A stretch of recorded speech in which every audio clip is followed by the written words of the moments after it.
What do you say to the argument that your proposal is basically seeking support for torture, coerced evidence, and secret hearings? And Senator McCain says your plan will put U.S. troops at risk. What do you think about that? This debate is occurring because of the Supreme Court's ruling that said that we must conduct ourselves under the Common Article 3 of the Geneva Convention. And that Common Article 3 says that there will be no outrages upon human dignity. It's very vague. What does that mean? Outrages upon human dignity. That's a statement that is wide open to interpretation. And what I'm proposing is that there be clarity in the law so that our professionals will have no doubt that that which they're doing is legal.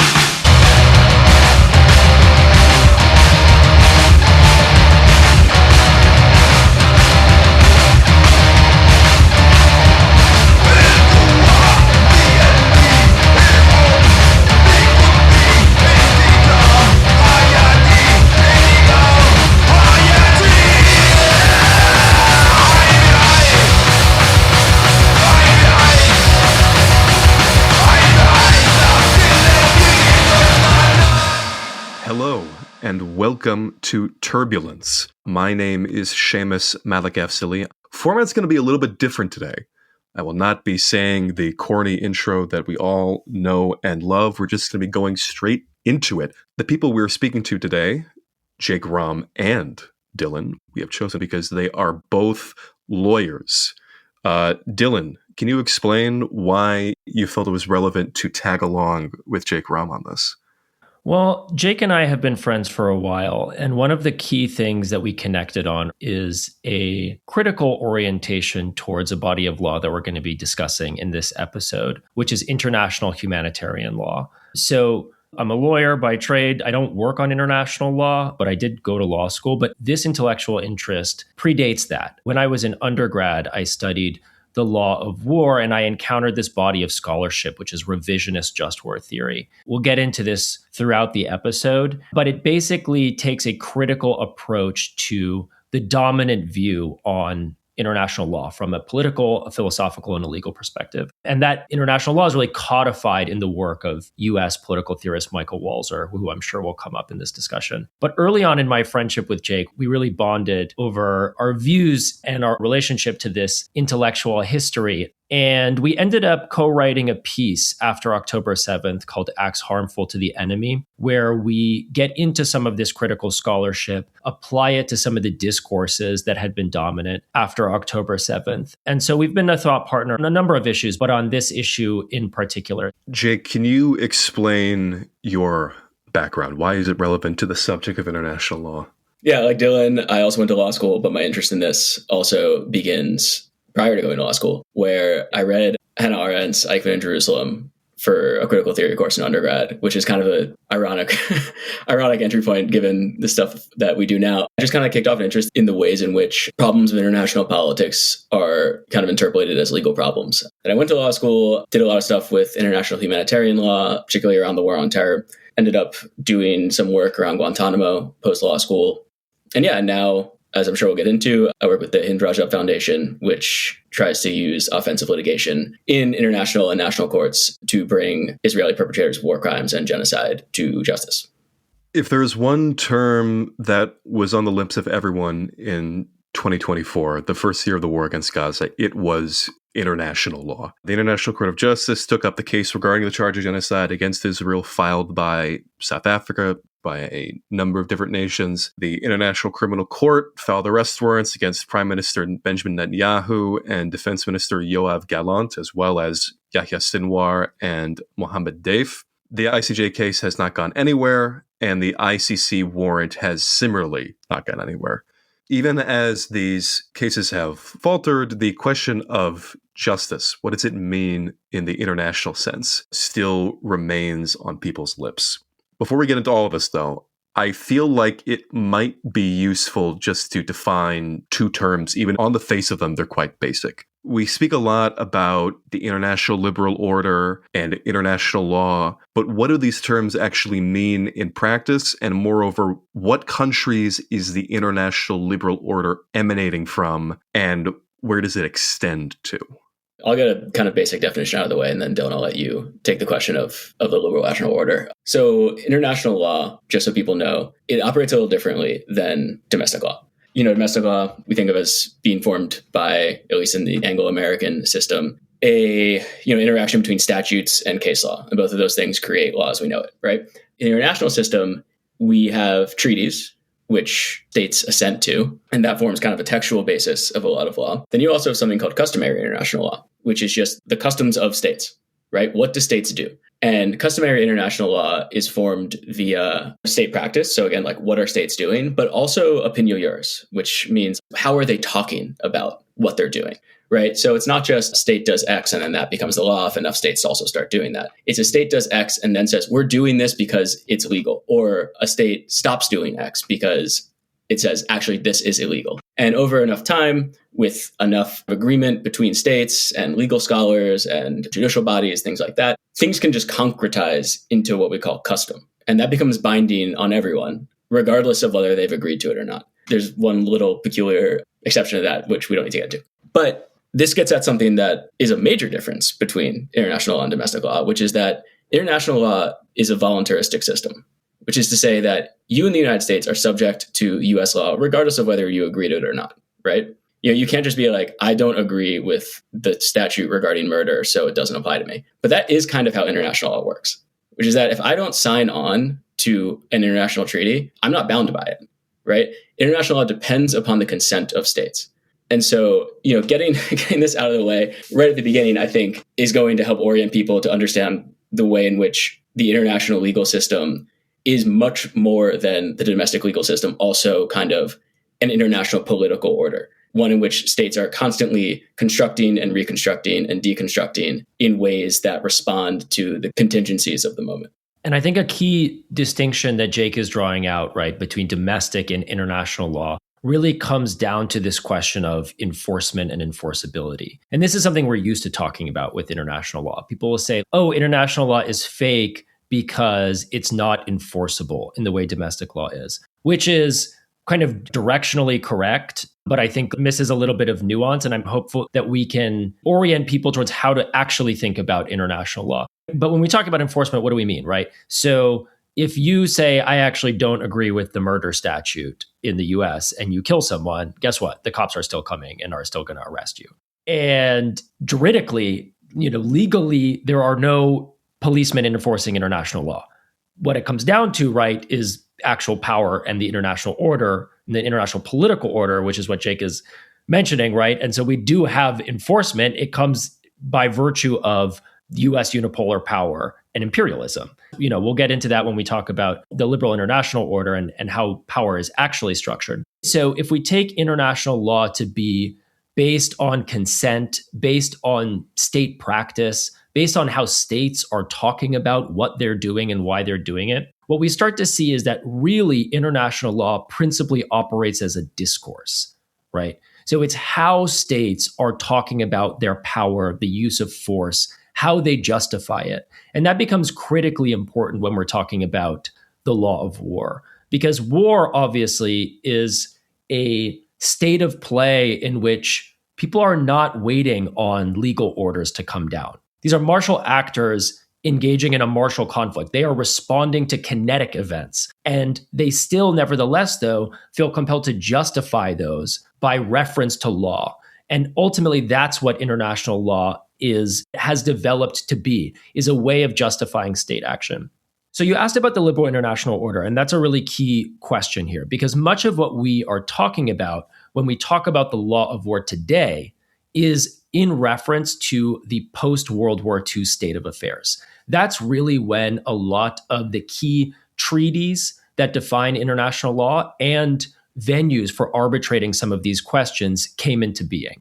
So international law existed before World War II, but as Jake is saying, it existed in a broad sense in terms of how states justified their action.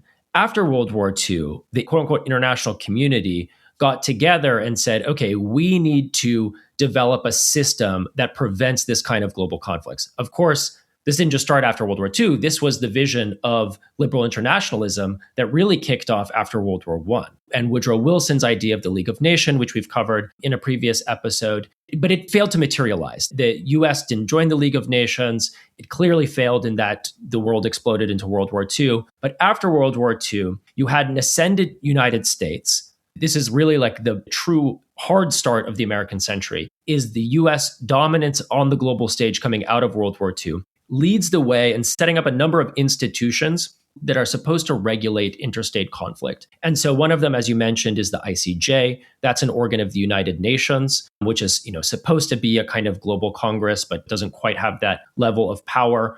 The Geneva Conventions are a set of treaties that are meant to codify the regulation of the use of force. And so now when we talk about international law, and especially the law of war, we're really making reference to these treaties that came out of World War II. And when we're talking about international law, we're talking about the institutions that came out of World War II as a regulatory force to try and hold the system all together. Something that, and I hate to invoke this man's name, Michel Foucault wrote about in the history of sexuality is about law as discourse, what you're discussing here. There's a particular passage in Volume 1 that struck me as relevant, and maybe you can say otherwise. He writes, quote, "Power acts by laying down the rule. Power's hold is maintained through language, or rather through the act of discourse that creates, from the very fact that it is articulated, a rule of law. If it speaks, and that is the rule, the pure form of power resides in the function of the legislature, and its mode of action is of a juridico-discursive character."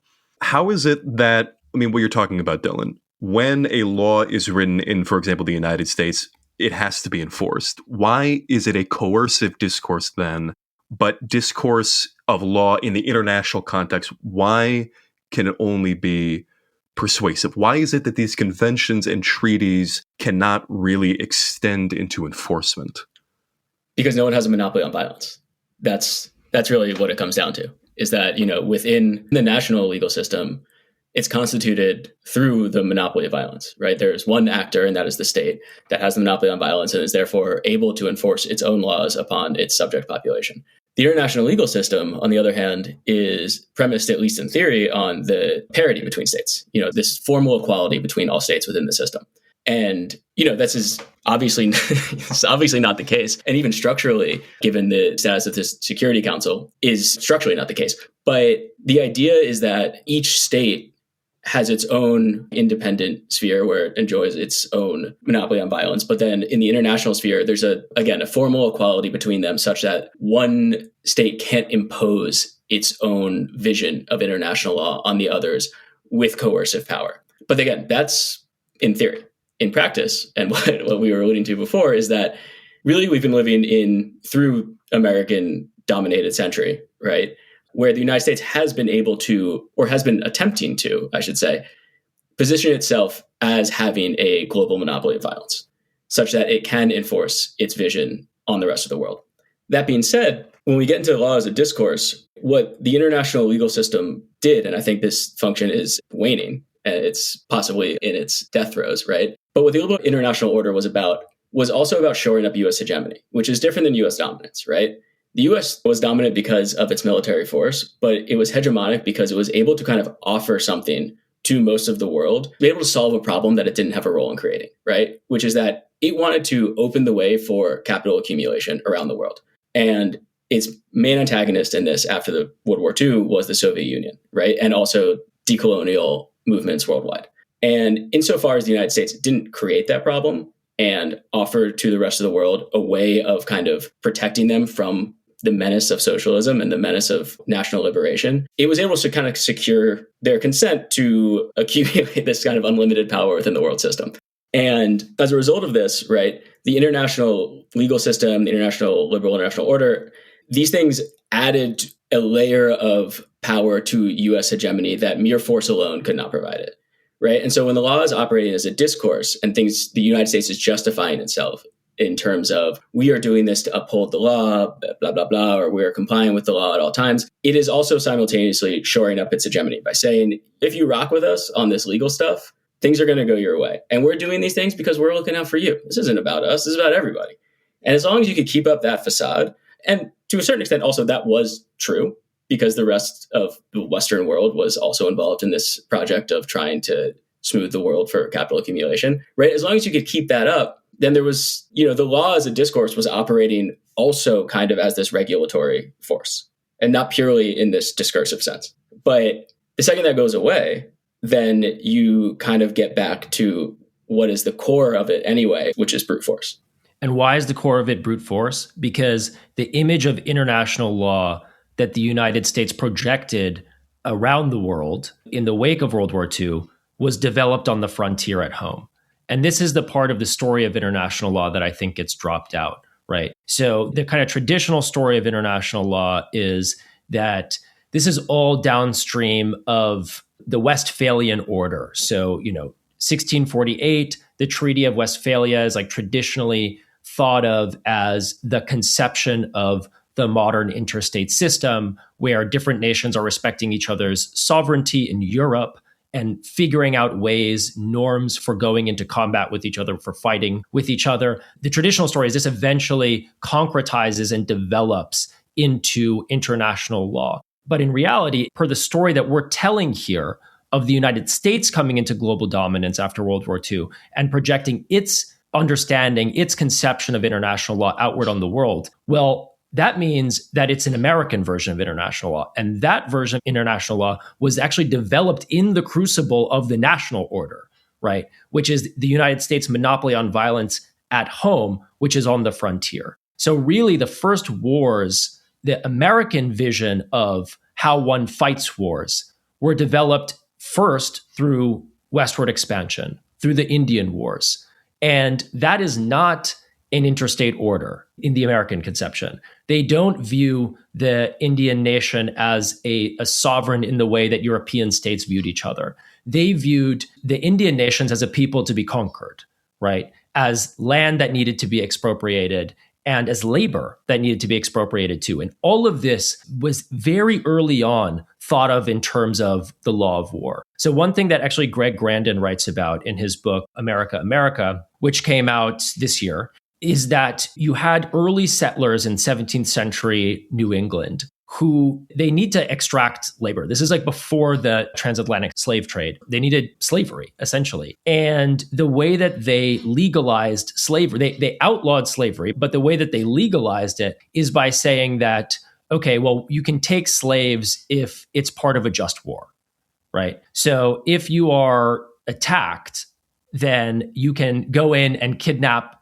enemies, enslave them, and then that's the way that it becomes legal. And so, of course, right, then anytime they needed slaves, they would just fabricate being attacked and go in and kidnap people. And they would do this with antagonistic tribes. They would do it with tribes that were more allied with them. It didn't really matter. But from the beginning, we see law as a exercise of hard power, but also as operating as a discourse to justify that power. And that thread carried forward, right? So it wasn't just in the Indian Wars, it kind of carried forward in how the US thought about who its enemies were. It carried forward through the Spanish-American War and US colonial conquest in the Philippines. And so it's not just a vision of interstate conflict that is animating the US idea of what international law is. It's actually primarily these quote unquote small wars that the US is fighting at its frontier, at its border, that are really a site of racial violence and colonial conquest.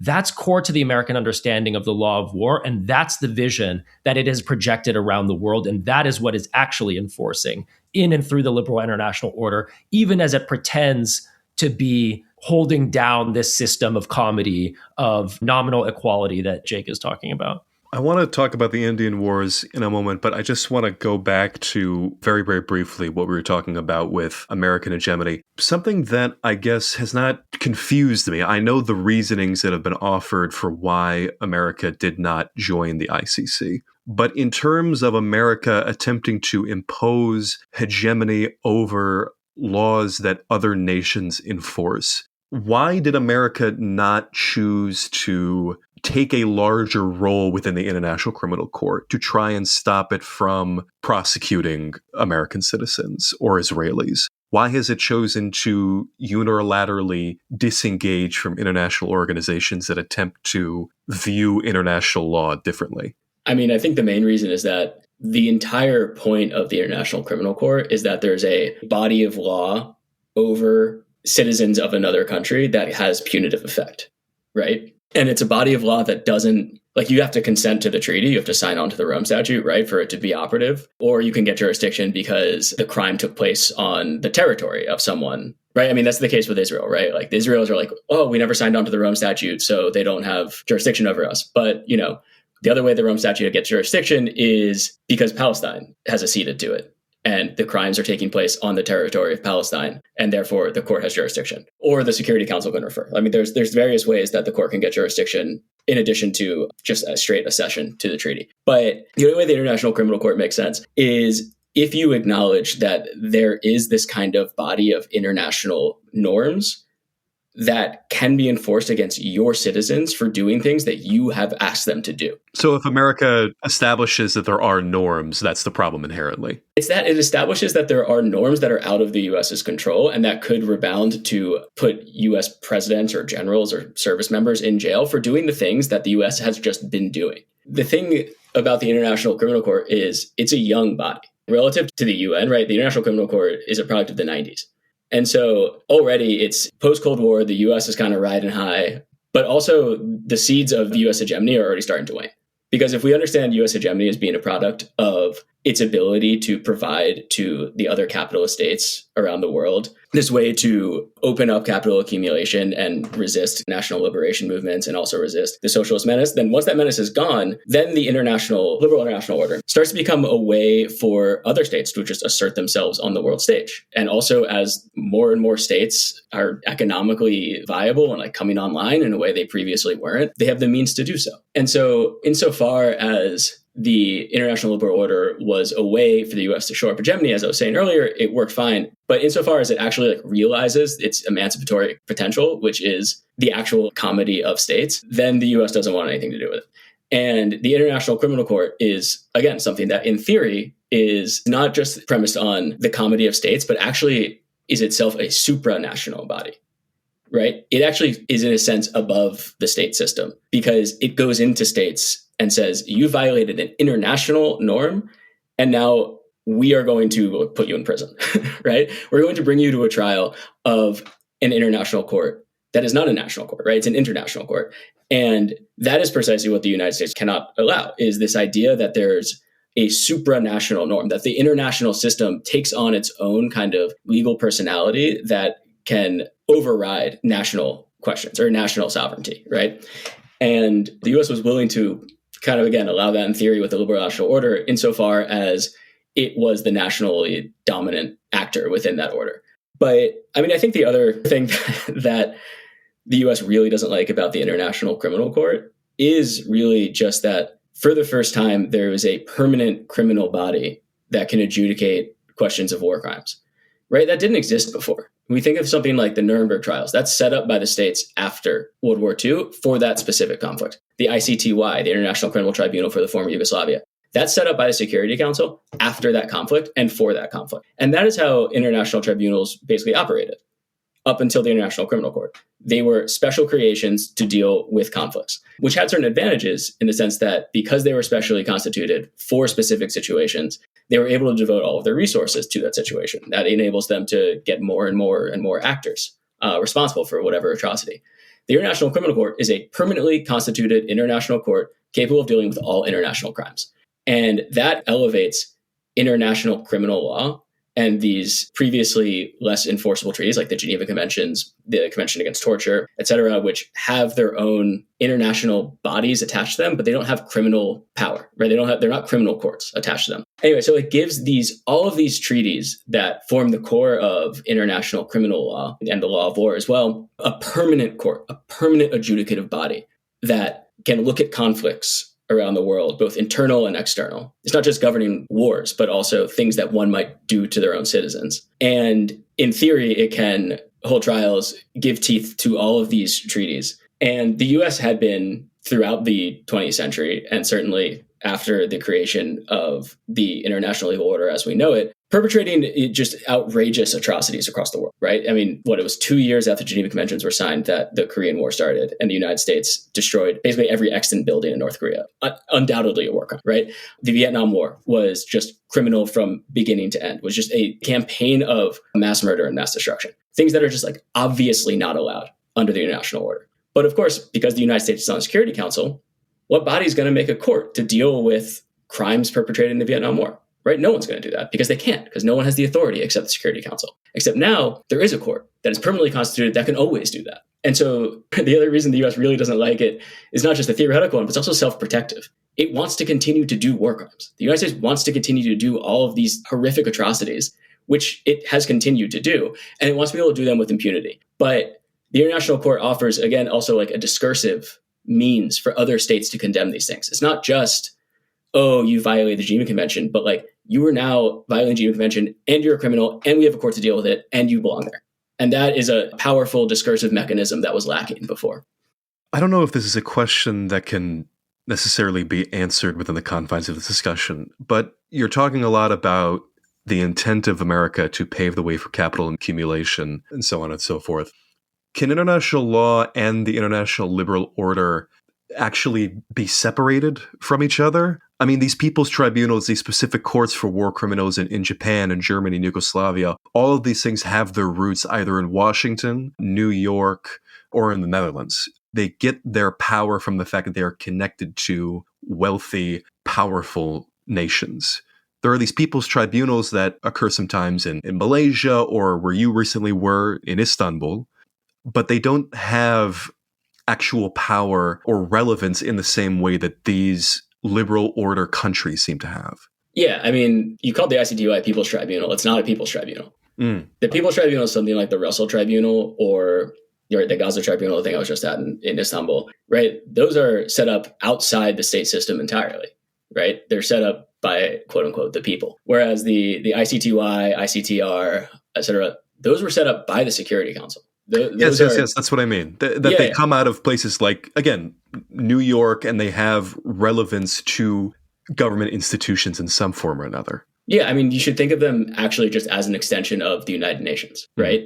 In the same way, like International Court of Justice, the ICJ, which mediates problems between states, is a UN body, right? These courts that we're talking about are not the ICC, which is set up by treaties. That's different. But the courts you're referencing are literally just set up by the United Nations. They're set up by the Security Council. And so their authority just derives from that. I think you're getting at like a theoretical question, but it actually is a formal question, or it has a neat formal answer. I think like what Seamus is getting at is like the question of if international law is operating functionally as a discourse, but in reality is operating as an arrangement of power, and that arrangement of power is centered in the West, can international law actually be a liberatory force? Can it overcome those core power arrangements in order to achieve what it sets out to achieve? And I think that does just get at the dialectical tension at core here, because it's not just totally a discourse and it's not just totally an arrangement of power. And I think that the ICC question, which we were just talking about, touches on that too, right?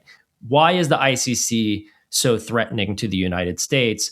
Because it, impedes the discursive function, right? If you have a formal body that says, Benjamin Netanyahu is a war criminal, right? That fucks up the discursive justification for what the US is doing in support of Israel. But it also makes international law less of a discourse and more of an actual instrument of power.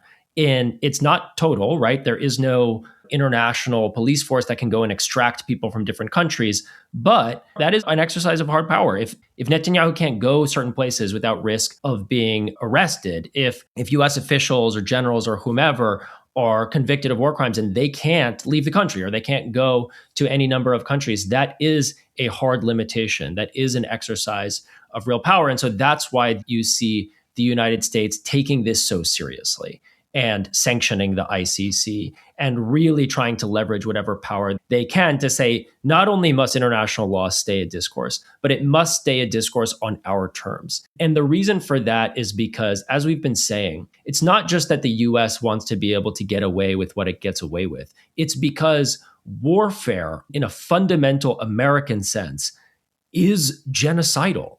That is how the United States fights wars. And why? Because they're a settler colony. Because structurally, that is how power is arranged in the United States. Its entire national ethos is premised on expansion. We see the same thing in Israel, right? The way that they fight wars is against existential enemies, against enemy combatants, against people who are defined as enemy by virtue of who they are and not what they're doing, or not how they're fighting the United States. And so the US finds itself in all of these wars that it's fighting as a colonial power, which isn't to say that the United States has a monopoly on colonial war. Certainly not. And a lot of the ways that the United States fights wars, in the framework of counterinsurgency, is military doctrine that's established by other European powers as well, right? So, established by the way that the UK is fighting wars and the way that France is fighting wars. But notably, that counterinsurgency doctrine, how these states are fighting these small wars, these frontier wars, are developed in their settler colonial endeavors. So the UK developing these practices in its colonization of Ireland, and critically, France developing these counterinsurgency tactics in their settler colonization of Algeria. So it's this two-pronged thing, or this kind of double speak, where the United States and the West more generally states that they are defending the interstate order and a rules-based order where states fight each other under these set rules. And then there's this whole big exceptional portion of it was well, when you're fighting against non-state actors or unconventional actors or an asymmetric warfare, then we have to fudge the rules a little bit. But that's the sleight of hand. That's the deception, because those exceptional circumstances are actually how the United States is enforcing its power globally. And it needs to be able to continue to do that because there's no other way. There's no other way that the United States knows for maintaining its power around the world than that, because it is a settler colony. We're talking a lot about historical examples, so I think it would probably be worth it to move more directly toward Israel. We're familiar with the invocations of Israeli leaders of World War II, or going way back, the Jewish-Roman wars and attacks that are so firmly rooted in Western memory that their inherent morality is sacrosanct, or wars that no one remembers or has very little knowledge about, so they have nothing to imprint on. The wars that Israelis remind people of, though, are the Indian Wars, the wars that Dylan had brought up earlier in this discussion. These were regularly invoked by Zionist ideologues before the establishment of the state. And I wanted to read here from something that Ze'ev Jabotinsky, who Netanyahu has honored very recently, writes in his essay, The Iron Wall, quote, "The companions of Cortez and Pizarro, or as some people will remind us, our own ancestors under Joshua ben Nun, behaved like brigands. But the Pilgrim Fathers, the first real pioneers of North America, were people of the highest morality, who did not want to do harm to anyone, least of all to the Red Indians, and they honestly believed there was room enough in the prairies, both for the pale-face and the redskin. Yet the native population fought with the same ferocity against the good colonists as against the bad. This is equally true of the Arabs," unquote. Jabotinsky clearly outlines the similarities he has seen with the wars the Jewish state would face and the Indian Wars. But do you see any similarities between the wars it is currently waging and other colonial wars in the past? You had brought up the Philippines earlier, I think is the example you're probably thinking of. I'm going to jump in here because I want to highlight something about this episode and kind of the formation of the international law of war that Sven Lindqvist talks about in History of Bombing, which is the first aerial bombing run was done by the Italians. And they did it in Libya. And they were bombing Arabs and Ottomans. And this was regarded as just an act of absolute savagery in the Western press. And they were slaughtering civilians with this new method of warfare. But then very quickly, all of the other European colonial powers were like, this actually kind of rocks. We actually love this idea. Because before, if you wanted to intimidate and manage a restive colonial province, you need to send a bunch of guys there, or else muster this kind of comprador army, which was always then itself unstable and subject to possible mutiny, right? It was expensive and it was time consuming, it was logistically complex, and it was politically difficult. But with the airplane, it becomes very cheap. You can just fly in the air and drop bombs on people and slaughter civilians that way. and also scare the shit out of them in a way you couldn't before, because this is a new technology that no one had seen before, and also one in which people had no defense against. And so what you saw is, once the Italians, blew that shit wide open, then the French are bombing Morocco, they're bombing Syria, the English are bombing Iraq. Every one of these colonial powers is just getting in on the action. And this was really, at the same time as it was very attractive to the European powers, it was very frightening to them, because suddenly you had this technology which could theoretically extend the battlefield kind of everywhere, right? It could make the battlefield go well beyond the lines that were drawn. And now undefended towns could be attacked, undefended populations. And already at that time, international law developed to a point where you weren't allowed to attack undefended populations. It's just not a thing you could do between states. You could always do anything you wanted to the savages in the colonies, right? And the aerial bombing episode is illustrative because while they were doing these things to the colonies, they were also getting together and saying, maybe we should just outlaw this entirely. And they decided, no, we can't outlaw it entirely because then we can't do it to our colonies, which we love doing. But maybe we just make a gentleman's agreement not to do it to each other. And that is kind of where they settled. And obviously that went out the window. The Second World War I broke out. But it's at least illustrative of the idea that there were things that you were always allowed to do to these kind of like savage, non-state, non-military or non-conventional military populations that you could not do to other states. And ultimately, the technology of aerial bombing proved too attractive and much too powerful and resulted in the massive destruction of European cities and cities across the world during World War II. But it was also out of that experience of that massive aerial destruction that much of what we know as the Geneva Conventions came into being, where you must distinguish between civilians and combatants. You can't attack certain targets, blah, blah, blah, blah, blah. But then again, that remained the kind of method that all of these countries used throughout the 20th century to manage their colonial holdings and commit atrocities against them. I mean, the French in Algeria were dropping napalm bombs on civilians and on the FLN. The United States was, as I mentioned earlier, leveling all of North Korea to the ground. It was dropping napalm and defoliants on Vietnam. And this became, since its advent, the way in which one could get away with doing horrific atrocities. Because it's very easy to say that if I'm an individual militant and I walk up to, a civilian and shoot them in the head, that I've violated a fundamental precept of the law of war, right? I've failed the distinction test, which is I need to distinguish between civilians and combatants, right? But if I'm dropping a bomb on a village and I'm saying, well, there were combatants there, then I'd be like, well, I was targeting the combatants. I wasn't targeting the civilians. And so if you're a Western state, you presumptively, based on that rationale, such as it is, pass the distinction test. And then you go on to the much more permissive terrain of what's called proportionality, which is, okay, you said you were targeting combatants and not civilians. Great. But the harm to civilians incidental to your targeting of the combatants can't be so great as to outweigh any military advantage that you might get from doing it. But that's just on its face, obviously permissive.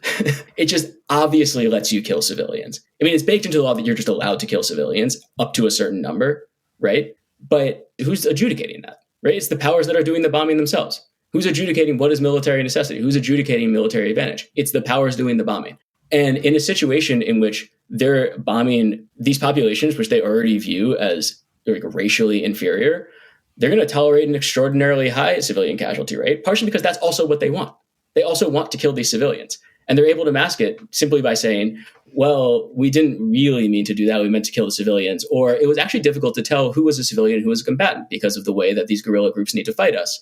And they only need to fight us that way because we have such a massive, superior means of fighting warfare, which is the airplane, the bombing.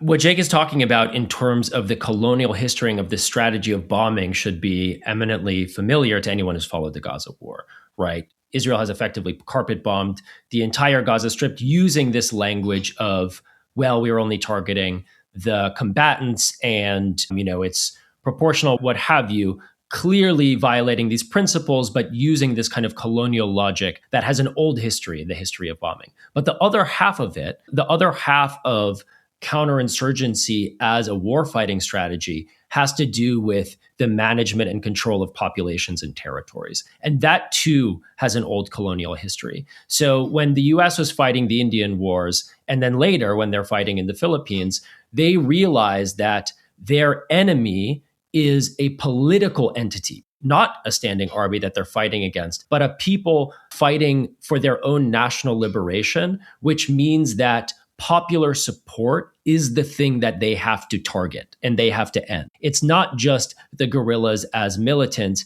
but it's the guerrillas as militants who represent a national movement, which really means that the entire population is the enemy and the entire land is the terrain of conquest. And that is the animating force of colonial war in the United States, right? So they wanted the land and they wanted to defeat any kind of national ideology, power among the people. And so in order to do that, they develop strategies that are built around that. And really that involves the enclosure of territory and the control of resources. So as we've also talked about in a previous episode, the United States, in an attempt to fight or cut off support for the Sioux Indians, cut off food to a particular area of territory in the Western United States. That control over food, over resources, the United States knew that bison were essential to indigenous people's sustenance and ability to sustain themselves on the land. So they intentionally targeted, allowed for the killing of bison to cut off those lines of support. We saw those types of strategies develop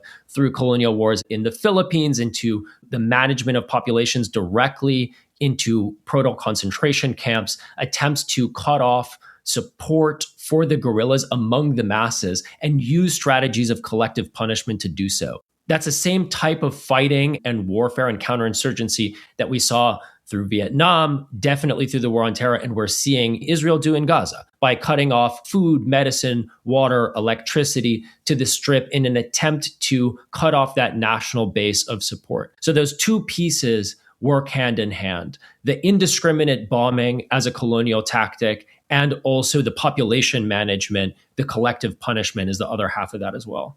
And then it's not just the tactics, but it's also, if we're talking about international law, right? The legal justifications have a really neat continuity. I mean, there's this really great book by Nick Turse called Kill Anything That Moves, about just the scale of U.S. atrocities in Vietnam. And one thing that you saw then that you absolutely see now is, U.S. soldiers would go into a village and kill everyone in it, or bomb a village and everyone in it would die. And then when they were doing their assessment later, they would realize, hey, we just killed like 40, 50 civilians. Let's say we found a rifle. And then we could say, actually, they were combatants. Actually, there were combatants here and the other people were human shields.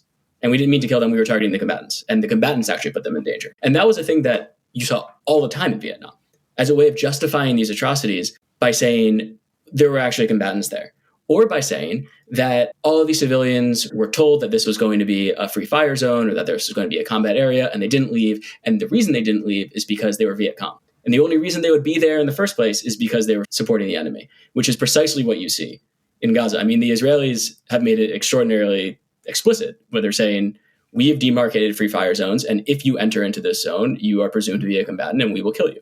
And that is like just nakedly illegal. You're not allowed to do that. Also, doesn't apply to the Israelis who, I mean, there were numerous settler incursions just this week into the north, which is supposedly a kill zone. They were just arrested and let back into Israeli territory, no problem. Yeah, because it gets at precisely what Dylan was saying, which is that they are in actuality fighting the people as a political entity, right? That has always been the case. And they're not fighting the military element, but really everyone, right?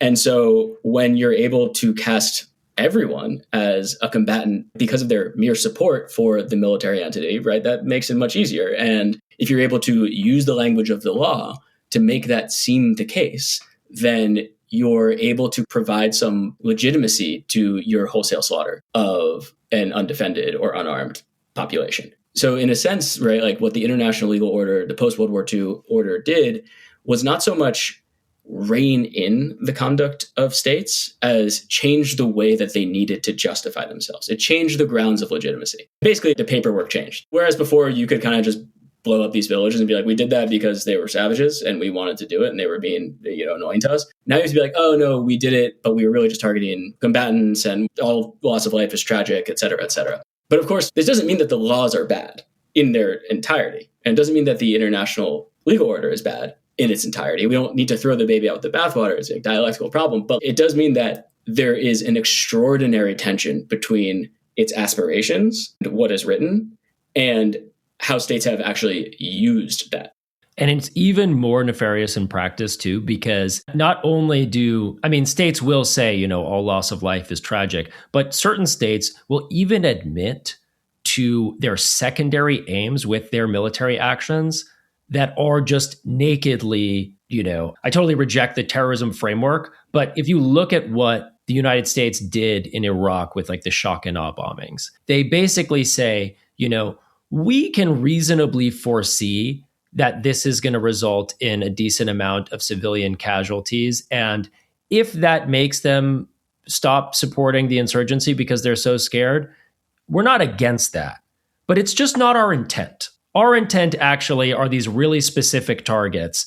And so long as you invoke that as the state engaging in this kind of warfare, then you can even admit that some of the secondary, reasonably anticipated consequences of these kinds of bombings are things that you would welcome. And so it really is just like a way to grant oneself permission to engage in military actions that clearly contravene the spirit of the law itself, the kinds of harm the law is trying to prevent. And that's why it's so critical for these states not to let any actual hard power get in the way of their war fighting. I should also say just one more side, which is that Geneva Conventions were written at a time that really was just contemplating interstate warfare for the most part, right? But there was an attempt to amend them. I mean, they were amended. We have what's called Additional Protocol 1, which contemplates the problem of colonial warfare, or I should say of decolonial warfare, right? And it establishes that if a group of people is fighting to shake off the yoke of colonial oppression, then that conflict needs to be regarded as an international armed conflict. And then all of the protections of the Geneva Convention apply. It's no longer an internal problem that the state can do with what it sees fit. This is actually now internationally legally classified as a conflict between states, right? And there were certain things written into Additional Protocol 1 regarding wearing uniforms, right? States, militaries wear uniforms. Drafters of Additional Protocol 1 understood that not all guerrilla movements are going to wear uniforms. And so that's not illegal as long as they openly bear arms at the time of combat, things like that. And I think it's really crucial to note that two states that did not sign on to Additional Protocol 1, which may now just be customary international law, but these states would certainly dispute that, the United States and Israel are not parties to Additional Protocol 1 because they are exactly the kinds of states that don't want to, in the first instance, afford any kind of protection to the people they're fighting, even the most basic protections of the Geneva Conventions. But also more importantly, especially for the case of Israel, and we can get into that maybe later in more detail, they really don't want the people they're fighting to be classed as some kind of like nascent nation, right? The entire thing they're trying to extinguish is the political consciousness of a people, the idea that they constitute a nation separate from the force dominating them. And what Additional Protocol 1 does is it would say, in the case of Gaza, that this is an international armed conflict because this is a group of people that doesn't have a state, but they're trying to shake off the yoke of colonial oppression. And that would afford, one, more protection to the fighters in Gaza, but also a kind of international legal legitimacy to their grievances, which is precisely what the Israelis are trying to deny. You had brought up Vietnam briefly, and I wanted to get into that with some more detail. Back in 1967, at the International War Crimes Tribunal, which was another people's tribunal regarding the Vietnam War, Jean-Paul Sartre presented what he would later publish as On Genocide, which asserted that the war in Vietnam was not just a war against communist insurgents, but was a genocide in the same variety that the Nazis were perpetrating. This is what he wrote, quote, "There is not a single Vietnamese who is not really a communist. The proof is their hatred of the Yankees. Here, in the shadowy and robot-like souls of the soldiers, we find the truth about the war in Vietnam. It matches all of Hitler's declarations. He killed the Jews because they were Jews, and the armed forces of the United States torture and kill men, women, and children of Vietnam because they are Vietnamese. Whatever the lies or nervous hedging of the government, the spirit of genocide is in the soldiers' minds," unquote. This assessment was controversial in its time. Do you agree with this assessment? So I think what Sartre is doing here that is very useful in the full text is conceptualizing genocide in not just a legal sense. So clearly, genocide is a crime. That is how it's conceived after World War II. And it is a legal concept with a specific definition. But what he's doing, I think, is identifying genocide as a kind of colonial warfare, or maybe even the prototypical type of colonial warfare, how a colonial power fights its wars for many of the reasons that we have discussed that are particularly apt in discussing settler colonial expansion. So he's making a kind of structuralist argument that is akin to something you might find in Patrick Wolfe about how genocide is the necessary expression of how a colonial power seeks to expand its dominion, because ultimately it is about conquering peoples and lands and engaging in territorial expansion at the expense of indigenous populations. And so what he's doing is kind of decentering the question of intent and emphasizing the structural question of expansion and the tactical implications of that expansion, which are targeting a population in its entirety for what, as Jake is saying, is the key issue for them, which is that they have a separate national consciousness. To defeat that, it doesn't just require defeating an enemy, it means defeating a population. And what Sartre does, though, is he decenters the discourse and he decenters the intent. What he's saying is, look, states might come up with all kinds of explanations for what they're doing, right? They might say it's to fight the communists' scourge. They might say it's to eradicate Hamas. But ultimately, when it comes to these settler colonial powers waging these wars of aggression against a national people, the function of what they're doing is genocide. And I think that's a very helpful reframing. And I think it is apt in thinking about the US war against Vietnam. And it is certainly apt in understanding what the Israelis are doing now, because it basically takes the discourse and the legal justification as a kind of superstructure on top of the core mechanical function of these states and how and why they're engaging in warfare. What do you make of accusations of genocide that are sometimes levied against other American wars, other Western wars? I mean, there were a lot of leftists in the 1950s that talked about Korea. I mean, Jake, you had mentioned the fact that there was massive devastation of North Korea by American bombers during this time. And I think about Iraq or Afghanistan. I've never heard of anyone levying that kind of accusation of genocide against America during that time. But if we're talking about hating Vietnamese because they are Vietnamese, I think about the massacres in Haditha, I think about the mass bombardments in Fallujah or the widespread destruction of Najaf. Wouldn't that fall under the same threshold that Sartre is establishing here? I mean, yeah, right? Because what Sartre is saying, I mean, I'm just going to read briefly to put a fine point on what Dylan was saying. You know, he says, like, in effect, and I'm quoting now, genocide presents itself as the only possible reaction to the insurrection of a whole people against its oppressors. And so what I think is maybe different in the Iraq context was that the U.S. was engaging first, of course, this changed over time, but first in a regime change war. And insofar as engaged in the regime change war, it could at least plausibly say, we are not targeting the people in its entirety. And indeed, the structural elements that Sartre has identified aren't quite there. This does not mean that it didn't perpetrate horrific crimes against the Iraqi people, right, throughout that campaign of regime change. But the structural element is different. Had the United States remained, I guess, in perpetuity in Iraq, they would have, I think, inevitably committed genocide there. And I definitely think that the logic, once it changed from regime change to insurgency, the logic militated in that direction. Similar dynamic in Afghanistan.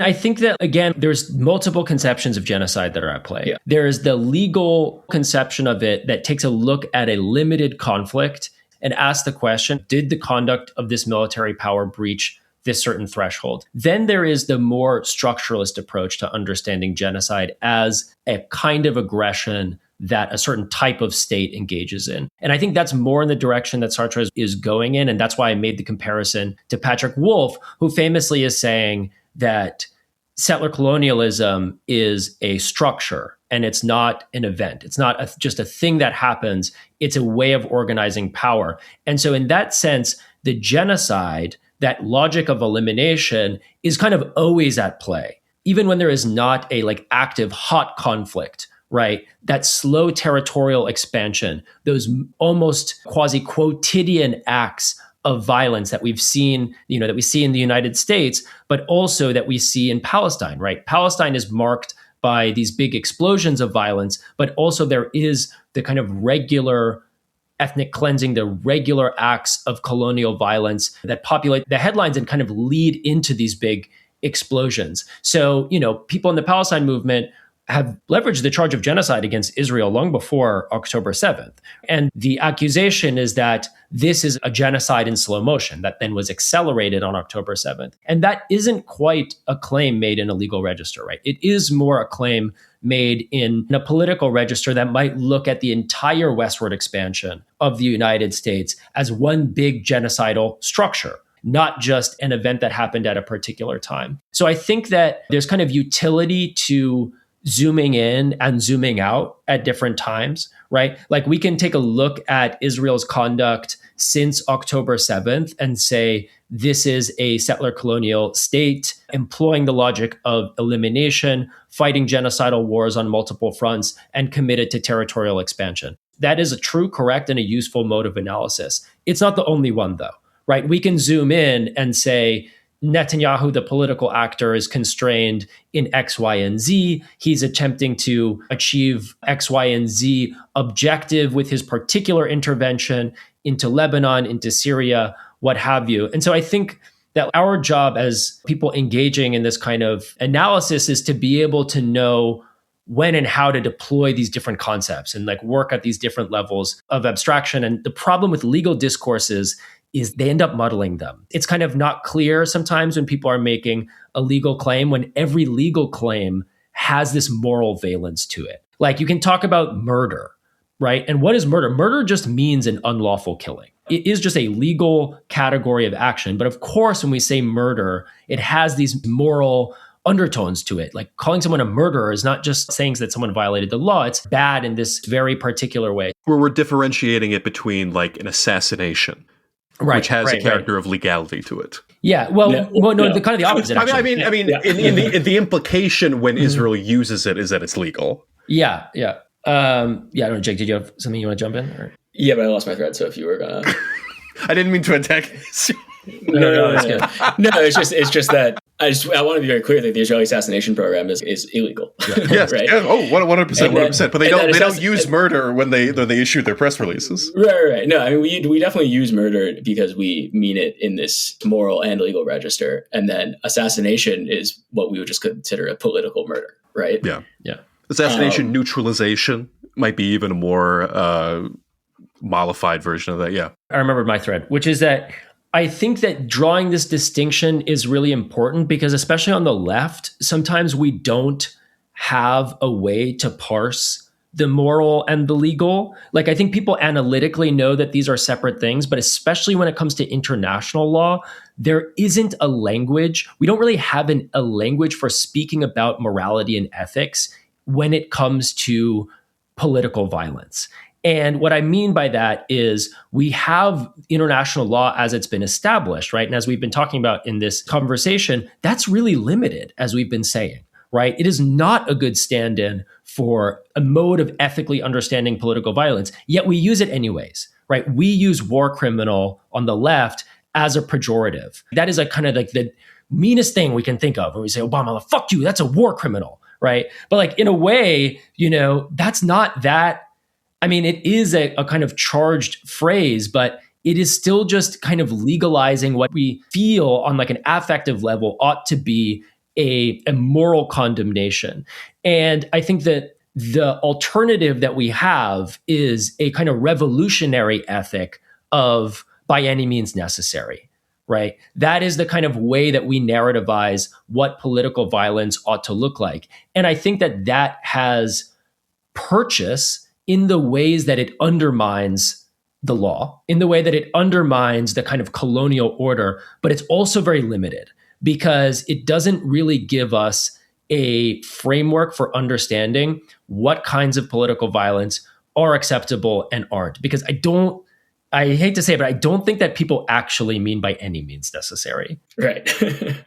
So when I think about the war on terror and its relationship to international law, the thing that most sticks out in my mind as a turning point is when the Bush administration attempted to mangle the Geneva Conventions and Afghanistan by saying that because al-Qaeda was a non-state actor, a non-high contracting party, that none of the conventions applied and anything could feasibly be done to them. There's a 60 Minutes interview with John Yoo where he's saying all of this in an extraordinarily blasé way that is infuriating as well. Fuck John Yoo. How important was ditching those conventions to the war on terrorist conduct? And I guess generally, how else did the war on terror fundamentally change international humanitarian law? First thing to say is the Geneva Conventions are non-reciprocal, right? So they're just like, we're wrong. About everything they're asserting, they're kind of wrong about. It doesn't matter that another side is not a high contracting party. You still have to afford them the basic protections of Common Article 3. Okay. Right? Which is like, you can't torture them, you can't degrade them, you have to give them food if they're a prisoner of war, you can't murder them, et cetera, et cetera. Like these baseline protections, they always apply. Again, they are non-reciprocal. Even if they're not being applied to you, you still have to apply them. And so that argument that this group is not a party to the Geneva Conventions and therefore we don't need to apply it. I saw some fucking journalist say this about Hezbollah. Like, oh, because Hezbollah is not a high contracting party. Oz something. What's that guy's name? That fucking, this man. Oh my God. Oh my God. He's like, because they're not a high contracting party, then they aren't bound by Geneva Conventions, and so Israel doesn't have to respect it regarding them. And I'm like, that's just not true. I just want 5 seconds. This motherfucker, after the pager attacks, I posted about the fact that a male nurse in one of the hospitals in South Beirut, a couple miles away from me, he was killed by one of these pagers that's exploded in his office. And Oz got unbelievably mad at me and started talking about how Hezbollah hospitals and Hezbollah doctors. Like, no, it's just a stain on the journalistic profession. This man, obsessed with himself. Anyway, continue. That is exactly the time that he was making this claim about Hezbollah. So what the U.S. was doing during the war on terror with respect to international law, I mean, a lot of it has its roots in what the Israelis were doing for a while. But let me trace two kind of main advances here. One was to create this absolutely nonsense category of the unlawful combatant and also like the terrorist. What they were doing here is saying, we're not fighting a conventional military. We're not fighting a state. So we can't just point to their army and say, that's our enemy. And if we defeat that army, we win. They were always saying like, we're fighting an ideology. And they were saying terrorism is an ideology, which is just like utter nonsense on its face, because many groups that the United States itself is willing to call terrorists just don't share an ideology. Like, it's just the PKK, who are classified as terrorists, are not the same as ISIS, very obviously. So terrorism as an ideology just doesn't hold water no matter what. But in any event, they were saying that like there's these non-state armed groups that are operating outside the confines of the law. They're not following the law in their conduct, and therefore they are not going to be afforded the protection of the law. And we are therefore kind of allowed to kill them wherever we find them, but they're never allowed to kill us, which is an absolute perversion of one of the fundamental principles of combat, which is that you are mutually allowed to kill one another. That's what makes killing in war not murder, that two soldiers enter the field and thus they can kill each other. And when something is classified as an armed conflict, that means each side is reciprocally allowed to kill. What the Americans were saying was that every time we kill someone in al-Qaeda or in the Taliban, etc., that is a part of an armed conflict, and we're allowed to just like generally use violence, which is what war means, like the generalized use of violence in a legal way. But every time an American soldier is killed, that's murder, right? And you see the Israelis do this all the time. They will call any killing of an Israeli soldier is murder, right? Or like you got kidnapped from your tank and you're a hostage, not a prisoner of war. You know what I mean?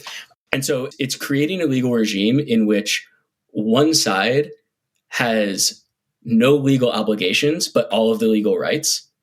And the other side has all of the legal obligations and none of the legal rights, which is to say that al-Qaeda in the US conception is afforded none of the rights because it has shirked all of its obligations under the Geneva Conventions and therefore is cast outside of them, which doesn't make sense. Obviously, because were that to be the equation, then the United States, by shirking its obligations under Geneva Conventions, would also be afforded another protection. Which is exactly the Zionist logic, right? And yes. And it is an argument in favor of the war on terror being a kind of globalization of Zionism by the United States, a globalization of the Zionist logic of fighting.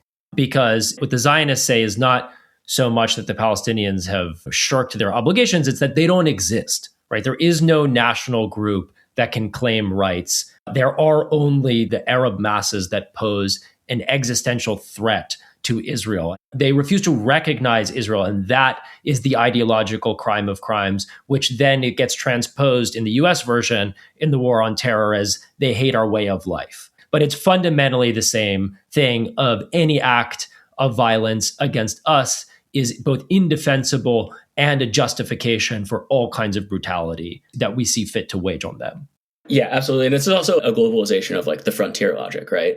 Of just these savages who exist outside the law, who you're kind of allowed to do whatever you want to. But the second that they fight back, that's actually the triggering self-defense moment within the law itself that grants you that right to attack them.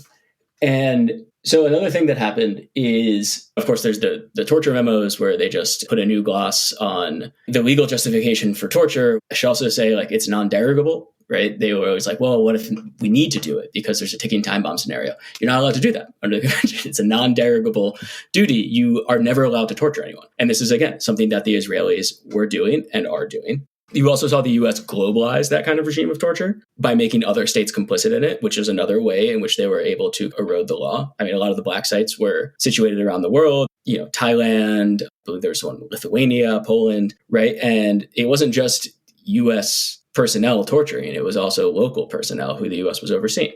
But then one of the other big advances, and maybe the most salient one for what we're talking about right now, came under the Obama administration and not the Bush administration. And this was what the Obama administration introduced with the memo justifying the assassination of Anwar al-Awlaki. And what they did was they wanted to kill a U.S. citizen abroad, extrajudicially kill a U.S. citizen abroad, meaning they're not going to arrest him. He doesn't get a trial to determine if he's guilty or whatever. They just want to kill him. And so how are they going to justify this? They're going to say that Anwar al-Awlaki's membership in a quote-unquote terrorist organization means that he is an imminent threat, basically a permanent imminent threat to the United States. There's other criteria, but this is the important one. And this is obviously also nonsense, which is to say that imminence is a temporal concept. Something is imminent, it means it's about to happen. It's a time-bound issue. What the Obama administration did with this memo is take a time-bound concept, temporal concept, and turns it into an ontological one, which is that imminent threat is not something one can be at a given moment in which one is about to attack, but something just one is by virtue of their status, right? So it takes what is a conduct-based crime and turns it into a status crime, which means you are targetable always, everywhere, in like preemptive self-defense. And what this does as well is it displaces the idea of a battlefield. It's also a deterritorializing concept, which is that if we think of a battlefield as a territorially bound space in which fighting is taking place and the laws of war are operative, and outside of that space, the law of war is not operative and just ordinary law is the reign of the day.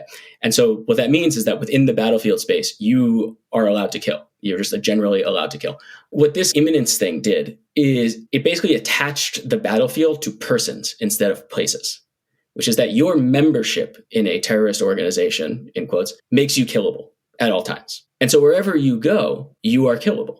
And so, of course, people are always found in space. We're always bodies in spaces, right? So true, Jake. And so what this meant was that the United States was going to violate national sovereignty also at will, because the battlefield follows the person. So if I'm a terrorist and I'm in Afghanistan one day, the United States can kill me in Afghanistan, in Afghan territory. But then I go to Romania. The United States will kill me there as well. And it will violate Romanian sovereignty. And so the big advance for the U.S. and for the advance is maybe the wrong word. Think about it as an advance or a step back, right? Of the war on terror, legally speaking, is that it created this category of persons whom you can always kill and who have no right to defend themselves. And it attached that to very ill-defined groups, which basically became proxies for racial or ethnic or religious groups. And it also deterritorialized conflicts such that you're allowed to kill them not just at any time, but also anywhere. And it created basically this global regime of violence that we are continuing to see to this day. And how this manifests in what we might consider a more local conflict in Gaza, during the ceasefire, right? They're still killing people because they're like, oh, he's a terrorist, so he's an imminent threat, right? Which makes no sense. and that they're just going around, bombing people in Lebanon and in Syria and in Yemen and doing this with impunity based on this kind of global regime of violence logic that the United States unleashed with the global war on terror, which we are still very much in, right? It has not gone away. We're still very much in. We're doing it in these strikes on fishing boats. Exactly. Yeah. You've made this argument more fully, right? About the Venezuela strikes? Yeah. And the nation, right? Like part of the reason that they're calling these people like quote unquote narco terrorists, which what the fuck does that mean? Is to place them within that logic. And you get really contradictory legal justifications. The first one that they were really trying out was exactly this Obama logic of these people are an imminent threat. Except this is even more detached because even at least Obama was like, these people are an imminent threat because they're planning to blow up people in the United States. Here, the imminence is so removed from any possible idea of what that means. Because they're bringing drugs into the United States and that's the imminent threat. And then the drugs will be used by people. And then maybe some of those people will overdose and then they'll die. Right? It's like obviously nonsense. The second justification they used in a leaked memo, which is actually even more nonsensical, is they're just like, there exists an armed conflict right now between narco groups and states in Latin America. And those states have secretly asked us to intervene on their behalf, which is just like not true. Wait. They're invoking R2P for this? They're invoking collective self-defense, which is when other states ask you to intervene in a conflict. And they're just not like that didn't happen. And also there's no armed conflict. And there needs to be an armed conflict for that to happen. In no world can drug smuggling be considered an armed attack, which is what the United States is arguing. Another empirical question is whether the people in the boats even belong to narco groups at all. And there's, I think, pretty good evidence that some of them don't. A lot of them don't. And there's also good evidence that they're not smuggling the drug that the United States is claiming is the one that constitutes the armed attack, which is fentanyl. To put a cap on it, what we're seeing in Gaza and with the strikes in Venezuela is a continuation of this war on terror logic, but one that is now even more divorced from even the rhetoric of the law, right? The Bush administration, the Obama administration were committing these horrific crimes, but they always drafted memos. They always had the Office of Legal Counsel draft these really kind of bad memos, but they made sure to get the memo justifying these things in legal language and trying to distort and pervert the law such that they could legitimate it via the law. The Trump administration isn't doing that. They're just we're doing this shit because we want to do it. We're doing this shit because these people deserve to die. And whatever it reveals is their relationship to U.S. global power. For the whole post-World War II order, as we've talked about, the law operated as this legitimating discourse. It worked in the interest of American power by justifying American aggression, by criminalizing and making illegal a whole host of revolutionary efforts, and by giving this broad-based justification for the assertion of U.S. dominance and hegemony worldwide. And so that's why they did all of that stuff, because ultimately it was in their interest. And it didn't really matter on a kind of base philosophical level it was wrong or that it was not persuasive. If they dotted their T's and crossed their I's, then the whole system worked, right? Even the US invading Iraq, they pulled out some old Security Council resolutions. And they're like, actually, it's legal because of these older resolutions that clearly did not contemplate this. The use of force in Libya, again, it's did not authorize regimes change, but they still make the argument, this was an authorized use of force and what happened. But the Trump administration is kind of the first US presidency since World War II that doesn't seem that concerned with actually maintaining U.S. hegemony. They want to maintain U.S. dominance and U.S. force, but there is a kind of resignation to the fact that the liberal international order is crumbling. This is a theme that keeps coming up in our show, that they are kind of reformulating their conception of power around something like a 19th century gunboat diplomacy style of imperial maintenance. And so for them, it's well, what's even the point? This is not a global system that we're all that invested in maintaining. So let's just do the thing. Let's just do the hard power thing and kill the people, right? And you see that. You see that in J.D. Vance responding to people on Twitter being like, I don't give a fuck if you call it a war crime or not. We're going to kill them. You see it in Pete Hegseth giving the order to kill them all. But they're not fully there yet. There are still clearly elements within the administration, the swamp you didn't drain or whatever, or the deep state or the generals or whoever it is, that's wait a minute, guys, let's pump the brakes here. Because ultimately, if we can just make some minimal version of a legal argument, then we can keep our hold on this whole order. We can keep getting away with shit. But it's just really interesting to see that tension play out. Not to wade into this extensive debate, but the tension between a fascist vision and a conservative vision, right? Where the conservative vision is still at least somewhat invested in hegemony and still thinks that there might be a way to preserve the United States as the top dog in the world system within existing structures. Even if these structures aren't going to constrain the United States meaningfully in any sense, we can still use them to shore up our rule, right? And then there's the fascist camp, which I think has a distinct vision of the future, right? Fascism isn't just ultra hard right. They have a different vision of what they want the world to look like. And that is the camp that is completely uninterested in hegemony and is only interested in domination. That is the camp that says, we don't give a fuck about the law. We're going to do this because we are powerful. And they think that they can continue US dominance in the world system through brute force alone, which also looks like a different world system. It looks like one without these international institutions, or in which these international institutions exist in such a degraded state as to have no legitimacy whatsoever. And that tension, you can see it within the administration itself, and you can see it also playing out where I think a lot of states around the world are sensing that the United States is playing a different game now, but they haven't exactly adapted to that reality yet. And they're still trying to play a game in which they can have some kind of meaningful and productive relationship with the United States that allows them to operate relatively unmolested. But I don't think that's going to be the case moving forward. I think what we're seeing in Venezuela and what we're seeing in Gaza right now, this is what I wrote in the Nation article, that's a new world order that they're trying to construct. This is the early salvo in a new world order. And it's going to look even worse than the really bad one that we're emerging out of.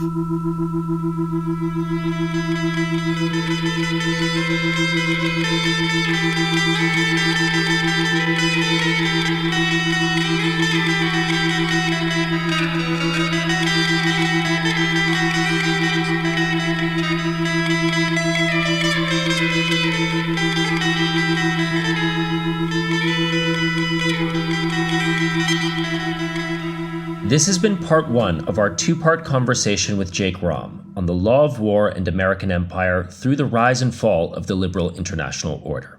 In this episode, we covered the post-World War II period through the so-called global war on terror. In part two, which will be available for paid subscribers on Friday, January 30th, we cover October 7th and its aftermath, and how counter-systemic movements such as Hamas and Ansar Allah have attempted to redeem the emancipatory promise of international law. We also discuss Jake's work with the Hind Rajab Foundation, an organization committed to pursuing legal accountability for the perpetrators of the Gaza genocide. For access to part two and all of our bonus episodes, and to support our work producing this show, subscribe today at turbulencepod.substack.com. Thank you.